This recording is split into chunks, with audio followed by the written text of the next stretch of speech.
दोस्तों, भारत का सबसे बड़ा दुश्मन है चीन, जिसने सीमा से लेकर देश के अंदर तक भारत को परेशान कर रखा है। चीन को लगता है कि वो अपनी खतरनाक हथियारों से भारत को तबाह कर सकता है और अपनी ताकतवर इकोनॉमी से भारत को पीछे कर सकता है। लेकिन दोस्तों, चीन ये नहीं जानता कि भारत के पास एक ऐसा हथियार है जो उसका और उसकी इकोनॉमी का गला घोंट सकता है और इस तरह से तबाह कर सकता है कि चीन के मुंह से उफ तक नहीं निकलेगी। और ये हथियार है भारत के अंडमान निकोबार द्वीप समूह, जिसे पाने के लिए चीन बुरी तरह से छटपटा रहा है, लेकिन फिर भी उसे हासिल नहीं कर सकता है। इन सब के पीछे क्या कहानी है, इसके बारे में इस वीडियो में जानेंगे, तो आप हमारे साथ वीडियो के अंत तक बने रहिएगा। तो चलिए सबसे पहले शुरू करते हैं दोनों देशों के इतिहास से। दोस्तों, इतिहास में देखा जाए तो भारत और चीन की कुछ बातें बहुत कॉमन रही हैं, जैसे कि दोनों ही प्राचीन सभ्यता का हिस्सा रही हैं। वहीं भारत कभी सोने की चिड़िया कहलाता था, तो चीन का बीजिंग भी बहुत अमीर था। वहीं दोनों ही जगहों पर आक्रमणों, लूटपाट ने इन्हें गरीब कर दिया, जिससे दोनों ही पिछड़ गए। जहां भारत को अंग्रेज साल 1947 में आजाद करके चले गए, तो वहीं दूसरी तरफ चीन में साल 1949 में कम्युनिज्म ने कब्जा कर लिया। इसे लेकर चाइना 1 अक्टूबर को अपना नेशनल डे बनाता है, क्योंकि 1949 में 1 अक्टूबर को चीन में रिपब्लिक ऑफ चाइना स्थापित हुआ था। दोस्तों, उस वक्त की अगर दोनों देशों की इकोनॉमी की बात की जाए तो भारत चीन से थोड़ा आगे था, लेकिन तब चीन ने खुद को शक्तिशाली बनाने के लिए वो गेम खेला जिससे आज वो इस मुकाम पर खड़ा हो गया। दरअसल चीन सालों पहले ही ये जान गया था कि आने वाले समय में जो सबसे बड़ा हथियार होगा वो होगी अर्थव्यवस्था, यानी कि जिसकी इकोनॉमी सबसे ज्यादा अमीर होगी वो राजा होगा। और उसने वही किया। वो समझ गया कि दुनिया को कुछ ऐसा देना चाहिए जो कहीं और ना मिले, यानी कि वन एंड ओनली ऑप्शन बनो, दुनिया को अपने ऊपर डिपेंडेंट कर लो। और इसी स्ट्रैटेजी पर काम करते हुए चीन दुनिया का सबसे बड़ा मैन्युफैक्चरिंग हब बन गया। इसके साथ ही चीन की सक्सेस का कारण है कि वो अपने उस अत्याचार से भरी सदी को नहीं भूलता है जब जापान और वेस्टर्न कंट्रीज ने चीनी लोगों पर अत्याचार किया था, उन्हें नशे का आदी बनाकर गरीब रखा, जैसे कि भारत में अंग्रेजों ने किया था। इससे साफ हो जाता है कि भारत और चीन का इतिहास लगभग समान ही रहा है। दोस्तों, चीन की नजरों में इस दुनिया में दो ही तरह के लोग रहते हैं, एक अत्याचार करने वाले और दूसरे अत्याचार सहने वाले। उसका मानना है कि अगर वो दूसरों पर हावी नहीं हुआ तो दूसरे उसके ऊपर हावी हो जाएंगे। शायद इसलिए ही चीन पहला ऑप्शन बना। आज पूरी दुनिया पर हावी होता जा रहा है और साथ ही दुनिया के पास उसका कोई ऑप्शन नहीं बचा है। दोस्तों, आज दुनिया की बड़ी बड़ी कंपनियों की फैक्ट्री चीन में स्टेब्लिश हैं। यहाँ एप्पल से लेकर टेस्ला तक सभी चीन में अपना मैन्युफैक्चरिंग करती हैं। उसके बाद दुनिया भर में सप्लाई की जाती है। यहाँ आप सोच रहे होंगे कि आखिर चीन में ही दुनिया भर की सारी कंपनियों की फैक्ट्री क्यों है, क्यों दूसरे देशों में नहीं, क्यों भारत में ये कंपनियां नहीं आई?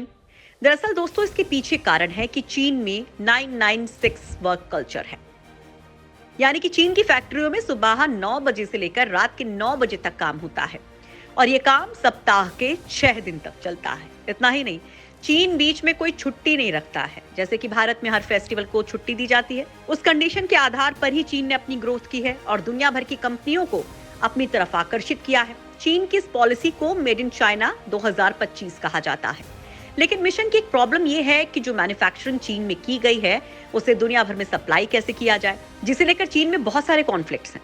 वो अपने ज्यादातर प्रोडक्ट्स को हिंद महासागर के जरिए वेस्टर्न कंट्रीज और अफ्रीका के देशों तक पहुंचाना चाहता है। इसके लिए वो बहुत सारे देशों में इंफ्रास्ट्रक्चर डेवलप करना चाहता है। इसके लिए उसने कब्जा करने की नीति पर काम किया, जैसे कि उसने श्रीलंका में पोर्ट पर कब्जा करके अपना वहां इंफ्रास्ट्रक्चर डेवलप किया। पाकिस्तान जैसे बहुत सारे देशों में अपना पैसा लगाया है। इसके लिए चीन बड़ा गेम खेलता है। वो इन देशों को लोन देकर अपना कब्जा जमाता है और इसकी कीमत इतनी ज्यादा रखता है कि वो चाह कर भी चुका नहीं पाते हैं। और यही बात चीन को पता है, जिसका नतीजा ये होता है कि चीन द्वारा यहाँ चलाए गए प्रोजेक्ट फेल हो जाते हैं, जिसके बाद वो अपना कब्जा कर लेता है। Sudan, Djibouti, Myanmar, Sri Lanka, Bangladesh, Cambodia जैसी कई जगह हैं जहां चीन ने अपना इंफ्रास्ट्रक्चर डेवलप किया है और यहां उसका पूरा कंट्रोल भी है। इस पूरे खेल को दुनिया स्ट्रिंग ऑफ पर्ल के नाम से जानती है। ये चीन के वो अनमोल रत्न हैं जिसके दम पर चीन आज दुनिया की सुपर पावर बनने की तरफ बढ़ता जा रहा है। लेकिन चीन के इस खेल को खत्म करने की क्षमता रखता है भारत। जी हाँ दोस्तों, भारत के पास एक ऐसा हथियार है जो चीन के सुपर पावर बनने के सपने का गला घोंट सकता है, और इस हथियार का नाम है अंडमान निकोबार। इन आइलैंड के जरिए भारत चीन को ऐसी पछाड़ दे सकता है कि वो चारों खाने चित हो सकता है। दोस्तों, भारत के ये अंडमान निकोबार द्वीप समूह में लगभग 800 से ज्यादा छोटे बड़े आइलैंड मौजूद हैं। इनमें से सिर्फ 38 आइलैंड में ही लोग रहते हैं। इनकी भारत से दूरी लगभग 1500 किलोमीटर है। वहीं म्यांमार से 300 और इंडोनेशिया से सिर्फ 200 किलोमीटर की दूरी है। दोस्तों, अंडमान निकोबार भारत के पूरे लैंड मास का सिर्फ 0.2% है। इन आइलैंड के जरिए भारत को अपने इकोनॉमिक जोन का 1/3 हिस्सा भी मिलता है, लेकिन भारत इन आइलैंड के जरिए चीन की हालत खराब कर सकता है। दोस्तों, दरअसल यहाँ स्ट्रेट ऑफ मलक्का से आने वाले हर वेसल भारत के एग्जीक्यूटिव इकोनॉमी जोन से होकर गुजरता है। वहीं खाड़ी देशों से तेल ले जाने वाले या पश्चिम में माल निर्यात करने वाले चीन के जहाजों को मलक्का जरमरू से होकर गुजरना पड़ता है। यानी कि किसी जहाज को हिंद महासागर से होकर प्रशांत महासागर तक जाना होता है तो उसे सिंगापुर और मलक्का से होकर गुजरना ही पड़ेगा। इसी बात का फायदा भारत उठा सकता है और यही चीज चीन के लिए सबसे बड़ी परेशानी बन सकती है। दोस्तों, चीन जानता है कि भारत इसके जरिए उसके स्ट्रिंग ऑफ पर्ल को तोड़ सकता है। वो यहाँ उसके आने जाने वाले जहाजों को रोक सकता है। अगर भारत ऐसा करेगा तो उसकी इकोनॉमी खत्म हो जाएगी। इसी डर की वजह से चीन आए दिन अपने जासूसी जहाज और सबमरीन भेजता रहता है, और जब वो पकड़ा जाता है तो ये सफाई देता है कि वो सिर्फ पायरेसी को रोकने के लिए आया था। लेकिन सब जानते हैं कि इसके पीछे चीन की क्या मंशा छिपी हुई है। लेकिन यहाँ भारत के लिए माइनस पॉइंट ये है कि अंडमान निकोबार की इस ताकत पर पहले ध्यान नहीं दिया गया, लेकिन अब भारत को अंडमान निकोबार की ताकत का अंदाजा हो गया है। इसे लेकर मोदी सरकार काफी एक्टिव भी हो गई है। दोस्तों, आपको जानकर हैरानी होगी कि साल 2020 से पहले यहाँ ब्रॉडबैंड इंटरनेट भी नहीं था, जबकि यहाँ के लोग सैटेलाइट इंटरनेट के लिए 50,000 रुपए पे करते थे। लेकिन अब यहाँ स्थिति बदल रही है। अब यहाँ तेजी से डेवलपमेंट किया जा रहा है। इतना ही नहीं, भारत ने कुछ दिनों पहले ही G20 की अध्यक्षता हासिल करने के बाद उसकी प्रीव्यू ब्रीफिंग अंडमान में ही रखी थी। दोस्तों, वैसे तो एक्सपर्ट्स इन आइलैंड का महत्व तो सदियों पहले से ही जान चुके थे। यहाँ तक कि चोला डायनेस्टी जिन्होंने भारत के कल्चर को थाईलैंड से लेकर इंडोनेशिया तक पहुंचाया, वो भी इन आइलैंड को नेवल बेस की तरह काम में लेते थे। वहीं आज जो स्थिति है उसके बाद तो इसका महत्व और भी बढ़ जाता है, लेकिन इसे समझने में थोड़ी देर कर दी गई है। लेकिन भले ही देर हो गई हो, लेकिन हम जाग गए हैं, यही बहुत है।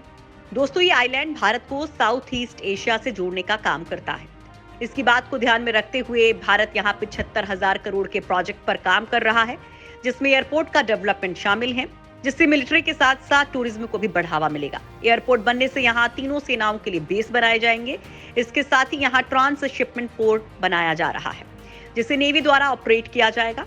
इसके साथ ही ट्रांसशिपमेंट पोर्ट बनने से भारत को अपनी अर्थव्यवस्था में बूस्ट करने का मौका भी मिलेगा। दोस्तों, आपको बता दें कि ट्रांसशिपमेंट पोर्ट का मतलब होता है कि बड़े जहाजों का सामान छोटे जहाजों में लोड किया जाता है और इसके बाद दुनिया के बाकी देशों में सप्लाई के लिए भेजा जाता है। दुनिया में ट्रांसशिपमेंट पोर्ट बहुत कम है, क्योंकि बड़े जहाजों को रोकने के लिए सुविधा देना बहुत मुश्किल होता है, क्योंकि इसके लिए बहुत ज्यादा स्पेस और फैसिलिटी चाहिए होती है। फिलहाल भारत श्रीलंका के पोर्ट पर डिपेंड है। ऐसे में अगर भारत का खुद का ट्रांसशिपमेंट पोर्ट होगा तो वो न सिर्फ आत्मनिर्भर बनेंगे, साथ ही उसे दुनिया के बाकी देशों के रोकने पर अच्छी खासी इनकम भी होगी। तब श्रीलंका ऑप्शन तो होगा, लेकिन इकलौता ऑप्शन नहीं होगा। भारत के लिए ट्रांसशिपमेंट पोर्ट इसलिए भी जरूरी है क्योंकि श्रीलंका में चीन अपना कब्जा जमाता जा रहा है। यहाँ के हम्बनटोटा पोर्ट पर अपना कब्जा कर चुका है, जो आने वाले समय में भारत के लिए परेशानी बन सकता है। ऐसे में जरूरी है कि चीन भारत के लिए कोई परेशानी बने, उससे पहले ही भारत को अपना रास्ता बनाना होगा। वहीं सुरक्षा की दृष्टि से भी अंडमान निकोबार बहुत महत्वपूर्ण हो जाते हैं।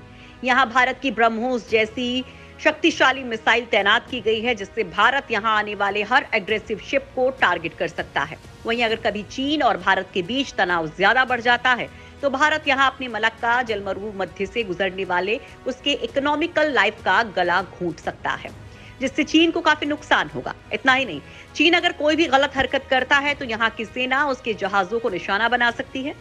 दोस्तों, अंडमान निकोबार द्वीप समूह भारत के हाथ में चीन के खिलाफ वो हथियार है जो उसे पूरी तरह से तबाह कर सकता है। जिस इकोनॉमी पर चीन पूरी दुनिया पर अपनी अकड़ दिखाता है, उसे भारत चुटकियों में खत्म कर सकता है। लेकिन इसके लिए जरूरी है भारत यहाँ अपनी पकड़ और डेवलपमेंट दोनों को ही मजबूत बनाए। तभी हम चीन की अकड़ कम कर सकते हैं, साथ ही खुद को मजबूत कर सकते हैं। दोस्तों, इस बारे में आप लोगों का क्या कहना है? कमेंट बॉक्स में जरूर बताएं।